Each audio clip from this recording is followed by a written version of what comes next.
Greg. Hey, Oh, Greg. thank you so much. It is so Welcome to great the to be here. I show. sure appreciate the time and the investment, and I know we're gonna have a great conversation. I'm excited too. Me I'm too. looking forward to this. So let's get into it. Why are you telling people to have this ownership mindset? Why is that? Oh, well, first of all, the sense of people who live with so much out of their control. We live in a world where so much happens that we can't do anything about. And there's often a lot of that uncertainty or frustration or disheartenment that happens just in life. And so when you're able to have an owner's mindset and you go, what am I capable to be responsible for? What can I own?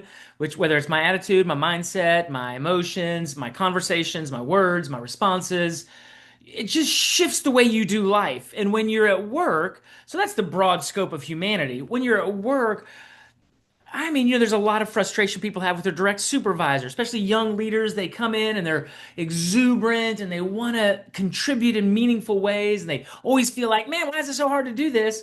And they get frustrated at other people while not fully accepting the responsibility of what they can own. And so over the last 25 years, I've owned investment properties, single family homes in Oklahoma and Texas. And I really came to discover like these mindsets of owners, renters, and vandals that are in the workplace.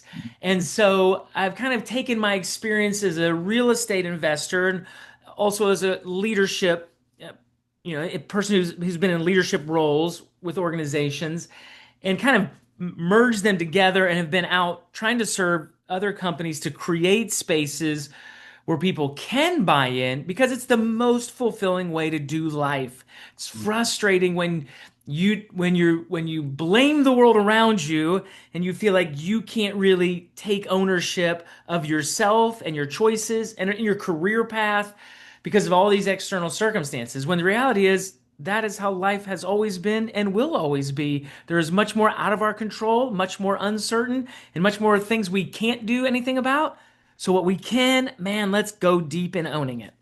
So I like the analogy, Greg, about owners, renters, and vandals. I want Mhm. you to break that down further for us. Why this different Yeah. analogies? Here's what I found. And you've been working with organizations, you've been working with people in the career world and pursuing. And Gallup, literally since I've been buying houses, Gallup started doing their annual engagement survey, which people still get excited about. But over the 25 years, so I've taken the 25 years and literally it never moves more than 1 point in either direction each year. And so over a 25 year, it's what is it? 31% of people are engaged over a 25-year span. So they're always like, we want people to be engaged. Same 25-year, 52% are disengaged. And a lot of people are like, how do we move the disengaged to get them engaged? But the number that they miss most is the last number Gallup does, which is 17% over 25 years, 17 to 18%, and those are the actively disengaged. So for me, it's the engaged are the owners, the disengaged are the renters, and the actively disengaged are the vandals.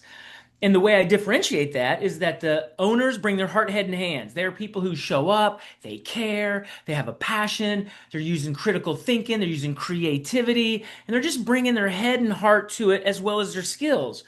Renters, who are every other person in the workforce, statistically, for the last 25 years, 50% of people are disengaged at work. So these guys and ladies, they're not bad people. They're not doing bad at work. They're showing up on time, doing the job they need to do, and then when it's done, they leave and they don't think about it anymore. So they bring their hands and they bring their skills, they bring their abilities, and so I mean they're the engine of the American economy, the disengaged. So people get really excited about it. I'm like, they're doing the work, man. So but what they're not doing is not bringing their heart. They've usually learned, you know what, it's just not worth caring anymore. I tried that when I started out, didn't work out. I used to offer ideas and have thoughts and all things, and I'd share all my thoughts, and you know what? Nobody cared. So I'm just going to show up and do my job. And that's sometimes what happens in organizations is they want people to buy in, and yet the culture itself crushes that spirit out of them. And then the vandals, they're the people who are gossipers, silent saboteurs. They're the people who say, tried that before, it's not going to work, so they don't attempt. They're the ones who say, oh man, we're never going to be able to accomplish that. And so they stifle vision and people's willingness to move forward in the unknown, which is, how you make progress. And they're the kind of people who create division. So vandals create division. So when I work with organizations, I'm always like, everybody's trying to get the disengaged to be a little more engaged. What you really need to do is get the vandals evicted. When you get those people out the house, Mhm. all of a sudden the people that are disengaged go, oh, you're not tolerating that behavior? Oh, you're not putting up with that? You know what? I might try to give myself back to it.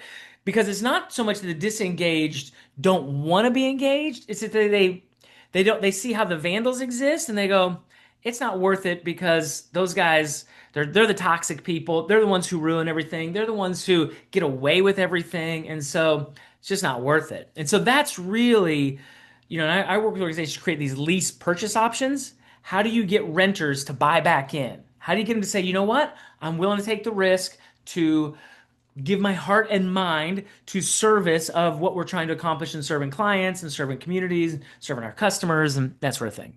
So, thank you for that, Greg. Why is it that some people are disengaged? I know you mentioned it that maybe over time they are tired, maybe fatigue, maybe they are frustrated. They've been trying all the while, but no one is listening to them. So maybe they just give up. Pull So, back. Yeah. yeah, Yeah. what's the major reason behind these people being disengaged in the workplace? Well, it's a multitude of reasons. What tends to happen is, and this is my philosophy, and what you've seen, I'm sure, with young leaders, is people show up day one on a job with an owner's mindset. They want to give themselves to it. They want to prove I'm a good hire. I'm going to contribute in a big way. I'm going to make a difference. I'm going to help. Like they have all this energy towards caring Mhm. about their work and their workplace and their colleagues and how they're serving. And so again, that's my philosophy that most people, the majority of people start out day one at a job with an owner's mindset. And over the course of time, whether it's their maturity level that says, oh, you don't like my idea, like people will put out ideas and they get shot down. And so it's like, oh, that hurts my feelings. So I'm going to pull back. Which is common. That people have that sense of I've tried, and nobody listens, and so I'm gonna just stop contributing. And once people stop contributing, they stop being committed, and so so that happens. They get frustrated with the tolerance for vandals who tend to get away with things. And so they're like, well, I'll never succeed here because they just let those people do that, and I'm trying to do it right, and they're not. And so they turn into renters that way. Because also it requires heart and mind to bring that ownership thing.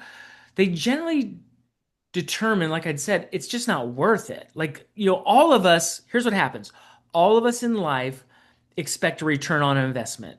Mhm. So whatever we're giving, whether we're bought in fully, whether we're disengaged, whether we own the company, we just started out, everyone is looking for a return.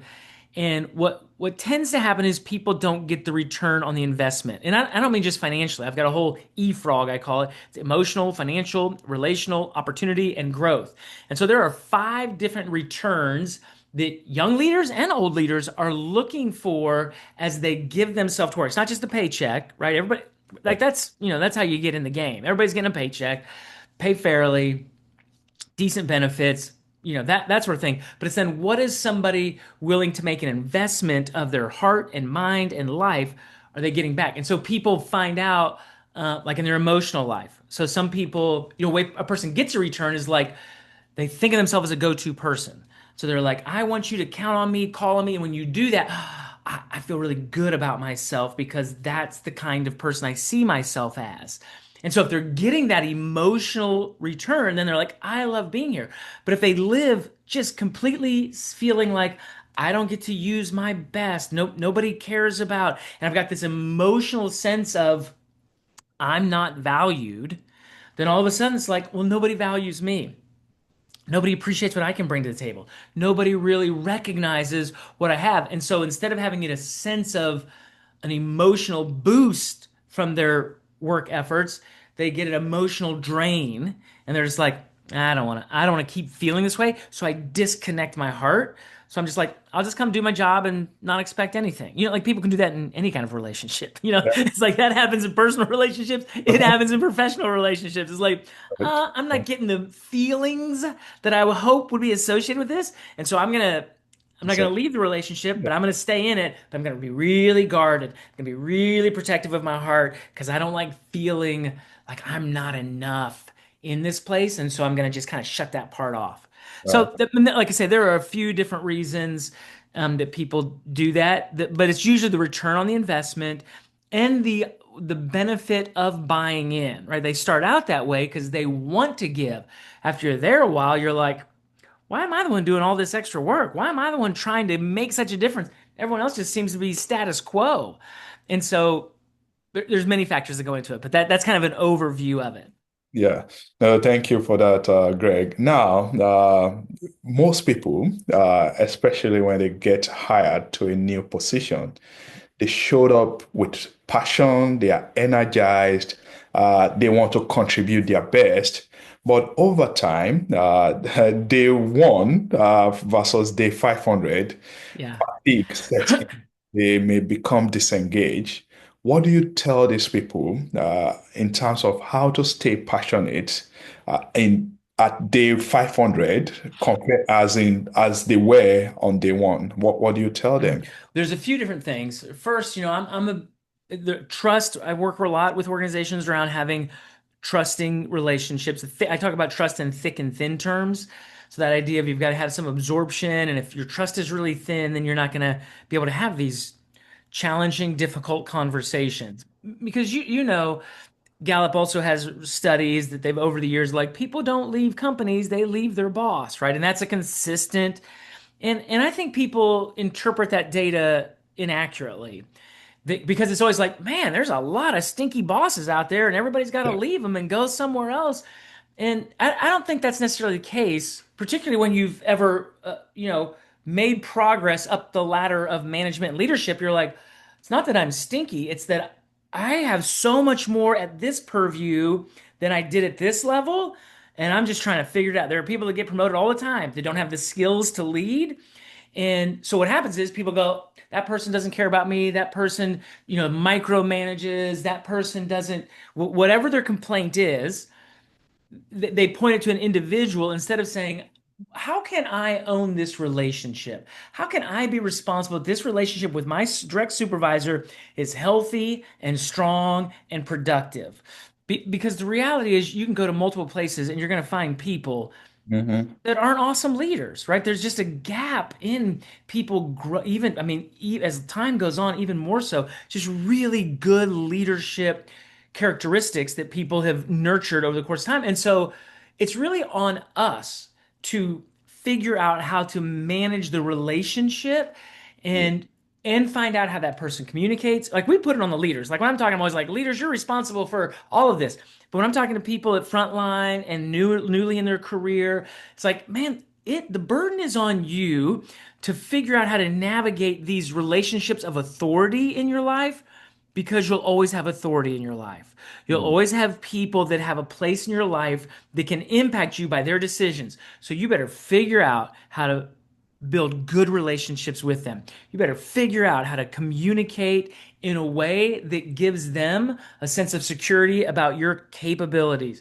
You better figure out what motivates them in their willingness. And so, to bring it back to your question, um, that idea of how at day one compared to day 500, because I'm asking people to own it. So it's like, listen, don't blame your company. Don't blame the company's culture. Don't blame your leader. So if you can't blame anything and it's all on you, what are you doing within your microculture? So in the four cubes that you're around or on the floor that you're a part of, how are you making that proximity location culture really healthy?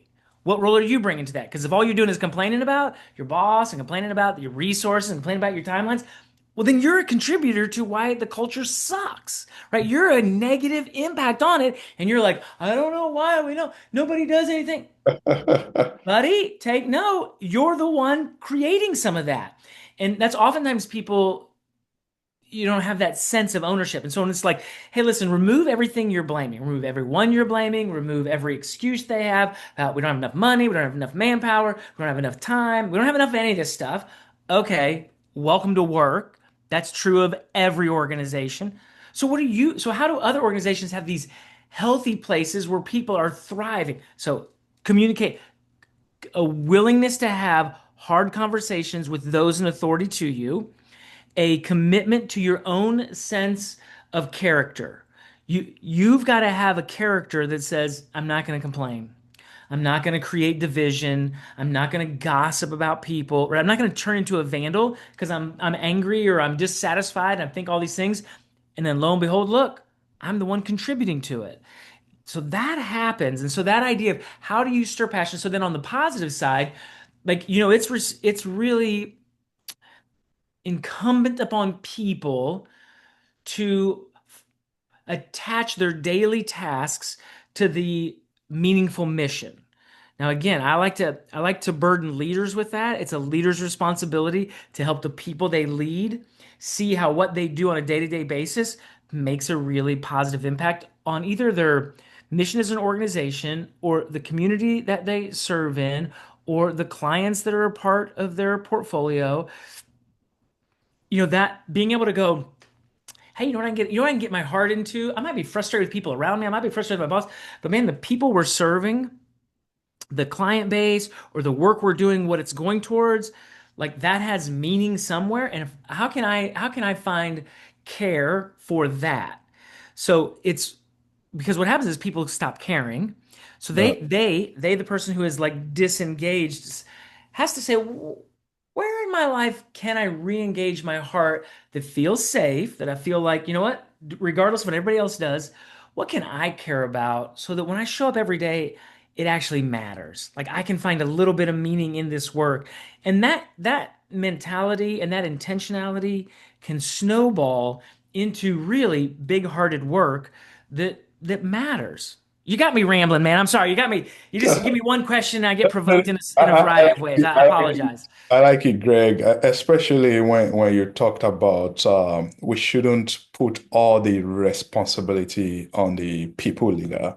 How do we, and I'm talking about individual contributor, how do they also manage? You talked about character, you talk about communication, and I think all these are very important because I think about a week ago, I was also talking to one of my mentees who is having a challenging moment with his manager. And I was giving him almost exact the same feedback that Hmm.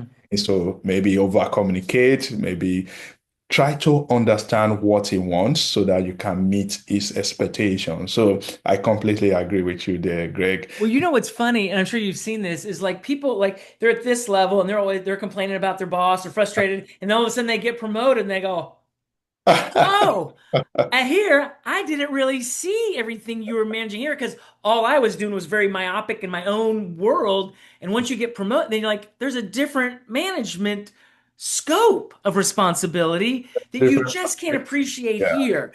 And so it's like it's a weird, it feels a little weird to say, hey man, you might want to have a little empathy for your boss.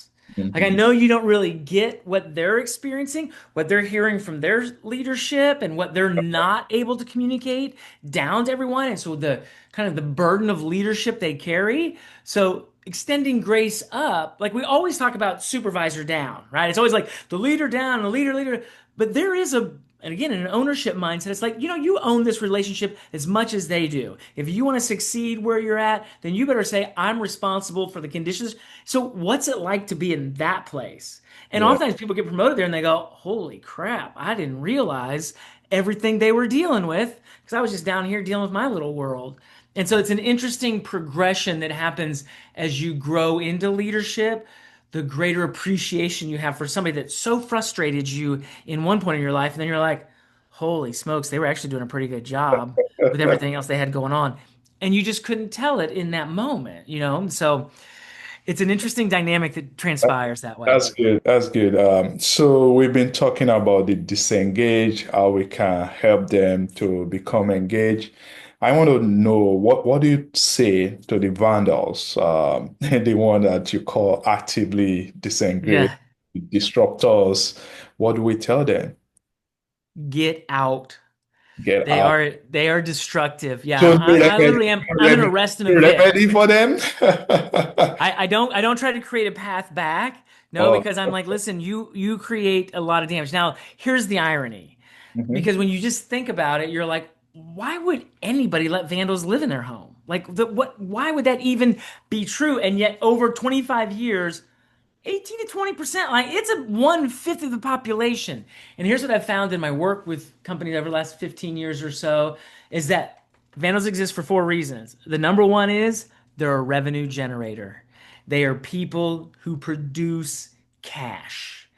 And because they do that, they have either a chip on their shoulder or they know, hey, I'm paying for all of your salaries, so quit your whining. They can have a lot of that because they're people who produce the economic engine of the business that is moving them forward. So they're not a team player sometimes. They're considered toxic sometimes because they just don't care about other people. They're like, I'm doing my thing and I'm producing, and that's what matters. And so they're not sometimes not team players. And so, but that's the number one reason because you're like, why would anybody let somebody stay there? Because it's not as easy. And so when I say that a victim, it's not easy for a leader to go, hey, that gal is toxic. We got to get her out of here. Oh, Yeah, she's also producing 1/10 of our yeah, annual revenue, one yeah. person, right? And so it's not easy, and that's what happens is young people, young leaders who don't appreciate the perspective of running a business that has a lot of moving parts to it. They go, I don't know, I don't appreciate how they put up with that, or why they let her get away with that, why she gets to do that, and I because there's a tension there when you're a producer, and so it creates that, and that's leadership has a fine line to balance on, who their stockholders are, that they're responsible to meet whatever goals they have, as well as to keep a healthy culture, and so it's not easy, it's always, my pitch with the leaders is if you'll take the bold step of removing a vandal, even if they're a revenue generator, which they tend to be, excuse me, the people in the disengaged will show up a lot stronger. You're going to move people from disengaged to owners, and that level of passion and care is going to create a momentum of growth that you're not seeing now because they're not going to give themselves fully because of what exists here. And so it's a hard ask. So it's not like it's an easy ask to say, hey, just get rid of those vandals. I mean, the reason they're there is usually because they're producing. The second reason vandals hang out in organizations is because they've been there a long time. And it's really awkward. This is no joke. It's really awkward for leadership to say, listen, this guy is saying and doing things that, we're just crossing our fingers we don't get a lawsuit over. But he's supposed to retire like in the next 2 years. So let's just hold. And so they don't address things. And so there's these veterans who carry a long history. They're almost untouchable, but they're not. And so, but they kind of maintain and they create all kinds of division because people are like, what are we doing around here tolerating that and putting up with that? It's so, 1980s. Like we don't talk like that. We don't act like that. We don't make decisions. Like but it's this tension of also like, we're just hoping they'll get out. And then the third reason they're vandals is because of nepotism. Like it's a pretty favorite idea. Like people they're like ambassadors. Not always. Now here's the deal. None of these are like guaranteed vandals. Like there are a bunch of people. I love family run businesses. I think there's some upsides. Definitely to having family who care and are committed and show up in ways, but also it can be a downside because they know they have, political asylum. They're like, we have a guard here that no matter what we do, Yeah, we are we're not fine. going to jail for it. Ain't nothing bad is going to happen. And so there's a little bit of that. And the fourth reason that vandals exist is because they're the owner of the company, which is just the most ridiculous thing. Yeah, Typically in these businesses, people are like, I was here long before you were. So people in leadership and that have been around, they'll say things, they'll do things that seem a little callous towards people. But the truth is, they've just gone through so much to get to where they are. They're like, I was doing it before you, I can do it after you.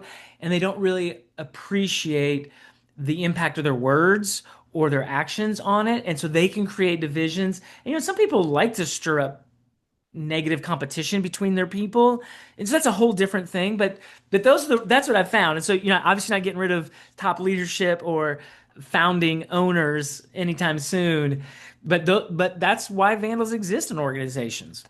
No, that's so good. Thank you, Greg. Mhm. Now, your message, the core message is that people should start acting like an owner. Mhm. So I want to ask you, what are some steps that people need to Well, I start do these with? 5 unlocks because I set it up this way where there's like it's not an either or. You're not a renter or an owner or a vandal because there are people who are bought in and they'll say and do something. You're like, boy, that's vandal behavior. You're like, you're not a vandal, but that thing you just did there, you're like you gossiped. You said something about somebody in a setting where that was really inappropriate. Well, it's not a swath of that's you're either a vandal or you're a renter or you're an owner. It's like, man, we can fluctuate because sometimes, and so I have these 5 unlocks that you referenced at the front. Like those to me are the traits. They're like this is what an ownership mindset brings, and sometimes you move into it, and sometimes you move out, depending on the season of your life, whether you've got elderly parents that now you're responsible for, so your time and heart shift a little bit, or maybe you have some kids that are having some issues in school right now, or maybe you have your own physical health things, and you're like, so it's not like it's this is it and this is it and this is it. It's like, man, it is like everything else in life. It's a moving, dynamic process, and so the 5 unlocks are the risk bold commitments, activate lasting value, reach for responsibility, widen the circle, and think whole house. And so it's like when you have these 5 attributes that you're consciously living out, you can do it at any level. Like when you work with young people, I'm like, and young leaders, it's like activate lasting value. How do you make this place better? How do you make others better? And people are like, nobody gives me a budget. No, I don't have any authority. How can I make anything better? Like I'm down here and I don't have any. And I'm like, oh, have I got a solution for you? There are free words. You can use free words. They don't cost you a dime. And you can use words to create value for others and value for yourself. And so within context of the book, there's a lot of strategies because I believe in like, hey, listen, you can be really thoughtful and really intentional about living in each of these attributes consciously for where you're at currently in life and what your capacities are. And so that's it's not like a progression. It's not like start here and end up there. It's not like a pyramid or anything. It's like these are these 5 because everybody uses what I like about this messaging. Everybody at work uses that kind of phrase. We need you to buy in. We need you to own your role. We need you to, own this, own it. And everybody has a different interpretation of what that can be. It's like that's very subjective. When I'm doing speaking, I'll put up pictures, 2 different pictures of 2 families standing in front of 2 different houses. And I'm like, just by looking at this, which one do you think's the owner? Which one do you think's the renter? And there's all kinds of speculation. And usually what happens is one person says, oh, those bushes are overgrown and that thing is a renter and that guy's bushes, their bushes are all tidy and clean. And somebody else will say, I own my house and my house looks like that. My bushes are overgrown. I don't have time to get to it. So it's like in a workplace, we take the exact same data and say, oh, one person's renting and one person's owning. And so what this message that I've brought tries to create an objectivity. If we want people to buy in, these 5 unlocks is really kind of a standardization of what that looks like. Awesome. Thank you, Greg. Now, where can my listeners find your book? Oh, listen, it's Uh, not out. Well, I'm not sure when our show's coming out, but it releases 1/21/26. oh, So it's releasing the 1st of January. I've already done a couple pre-sales with teams that I work with, and so we've got it so it can be shipped, but we're doing all the things up right now. So it'll be on Amazon. It'll be on Amazon. Like where else do you want? The hardback, the Kindle, the Audible. I mean, I love the audiobook. The audiobook turned out so exceptionally well. I'm very excited about it, did you actually. read it? Or you got Oh some? yeah, read by the author. Are you kidding me? I loved it, and I loved reading reading it. I had a lot of fun, and so Okay. it's done. It's already been approved through ACX. Like all the mechanics of how Amazon works. Okay, So that's we're already good to go. So I'm excited. So January 21st is when it goes live, and I'm doing a 3-day Kindle sale, doing a big book launch in Oklahoma City, and so very excited about it. Thank you. okay. I'm gonna check it out. So finally, Greg, if you could give one piece of advice to working professionals, mid-level career people, Mm-hmm. in terms of how to re-energize them so that they will start acting like an owner, what would you say? Similar to what I said a little bit earlier, it's on us to direct our hearts and minds to care and to think about the work we're doing or the work and who the work we're doing it for. Because, we're responsible for our own hearts. We're responsible for our own thoughts. As much as thoughts go crazy, we can be really intentional about using that. And so, I think it's I think it's on each mid-level manager, young employee, high potential professional to say, how am I directing my thoughts towards good with the work that I'm doing here and with the people I'm doing it with and the people I'm doing it for? And how am I cultivating a level of care for the people I work with and for the people I'm working for and the end result? How am I making sure I keep my heart positive towards that? Because people can blame and people can get filled with all kinds of stuff, but at the end of the day, our hearts and our minds we're responsible for. So be really intentional about finding those things you can go, I'm going to attach my care to this in my job. I'm going to attach my positive thoughts to this in my job. Awesome. Thank you very much, Greg. It's My been pleasure. very, very great having you on the show. I enjoy the energy. I enjoy the message you are sharing. I think everyone needs to hear this. We have to start acting like an owner. I The agree. owner, that's the message. So thank you for sharing. I love the message. Thank you. My pleasure. Thank you. Right.